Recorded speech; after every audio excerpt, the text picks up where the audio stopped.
Kamu lagi capek-capeknya di jalur, terus teman kamu tiba-tiba bilang, jangan ngeluh, nanti penunggunya marah. Atau mungkin kamu lagi siap-siap bikin tim, terus ada yang bilang, jangan ganjil, bahaya. Pernah ngalamin? Pasti pernah.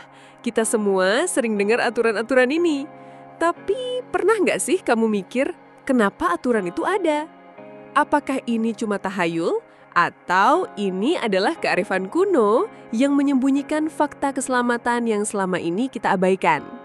Di video ini kita akan bedah 3 mitos pendaki paling terkenal yang ternyata masuk akal banget. Nomor 3 bakal bikin kamu kaget.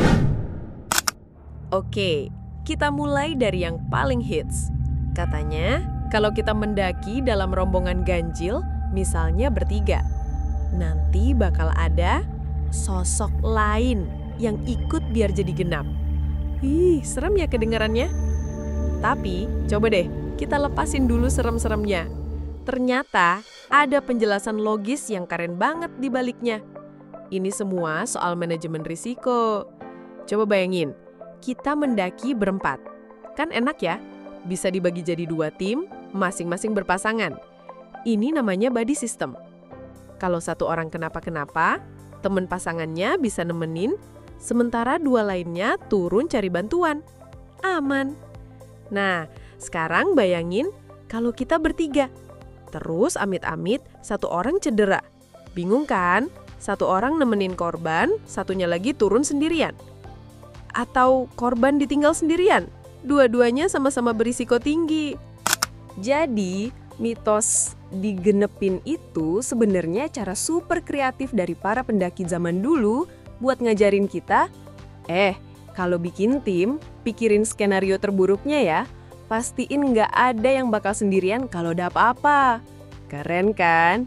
Safety first yang dibungkus cerita horor. Nah, ini juga, kita sering banget diingetin di gunung jangan sombong, jangan ngomong kotor, jangan ngeluh. Katanya sih penunggunya bisa marah, nanti cuaca jadi jelek atau kita dibikin nyasar.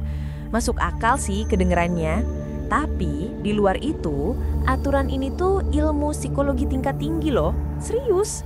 Dalam pendakian yang capeknya luar biasa, mental itu kayak domino. Satu orang ngeluh, aduh capek banget, itu bisa nular. Tiba-tiba semua orang jadi ikutan lemas, semangat tim langsung anjlok. Kalau semangat udah jatuh, fisik juga ikutan jatuh. Bahaya kan? Sebaliknya kalau kita jaga omongan, saling semangatin, ayo tinggal dikit lagi, kita pasti bisa. Itu jadi bahan bakar buat semuanya. Kita jadi lebih fokus sama jalur, lebih waspada, dan perjalanan jadi lebih enjoy.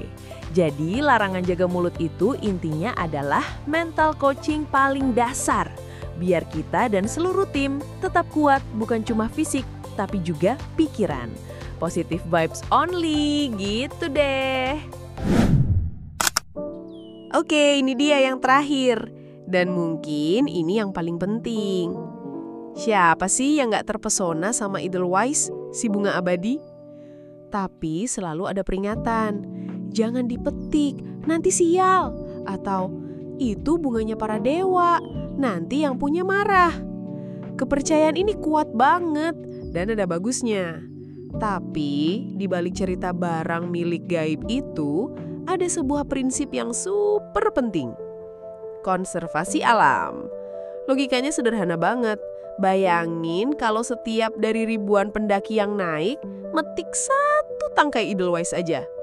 Abis dong lama-lama. Generasi pendaki setelah kita jadi nggak bisa lihat keindahannya lagi. Prinsip ini namanya leave no trace. Atau jangan meninggalkan jejak. Ambil hanya gambar, tinggalkan hanya jejak kaki, bunuh hanya waktu. Dengan tidak mengambil apapun, kita ikut menjaga ekosistem gunung tetap seimbang dan indah. Jadi, mitos bunga keramat itu sebenarnya adalah cara paling efektif dan jenius buat ngajarin kita semua jadi pendaki yang bertanggung jawab. Sebuah pelajaran konservasi yang dibalut kearifan lokal. Bukan cuma soal sial, tapi soal warisan untuk generasi mendatang. Gimana? Ternyata banyak hukum tak tertulis itu bukan sekedar tahayul kan?